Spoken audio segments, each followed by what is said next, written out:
નગરી અંકલેશ્વરમાં ટેન્કર ચાલકની હત્યાનો ભેદ ઉકેલાઈ ગયો છે। પોલીસે 2 આરોપીની ઉત્તર પ્રદેશના આઝામગઢથી ધરપકડ કરી છે।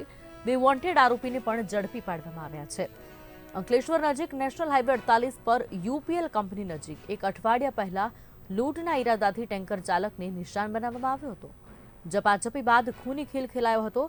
સ્થાનિકોની જાણ બાદ અંકલેશ્વર બી ડિવિઝન પોલીસ અને ભરૂચ લોકલ ક્રાઇમ બ્રાન્ચ ઘટનાસ્થળે પહોંચ્યા, જેમાં ટેન્કરમાં તપાસ કરતા ટેન્કરના કેબિનમાંથી ડ્રાઈવર હોરીલાલ યાદવનો મૃતદેહ મળી આવ્યો હતો। ઉત્તર પ્રદેશથી તેમને પકડી પાડવામાં આવ્યા છે।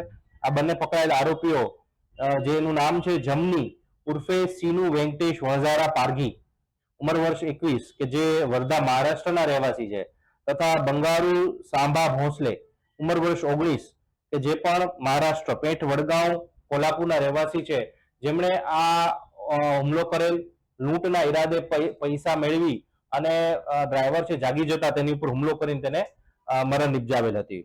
આ સાથે અન્ય 2 વોન્ટેડ આરોપીઓને પણ પોલીસે પકડી પાડ્યા છે, જેનું નામ છે પનમાં વેંકટેશ વણઝારા પારઘી તથા શંકર પવાર હાલ રહે વાલિયા ચોકડી, એ પણ ઝડપી પાડવામાં આવ્યા છે।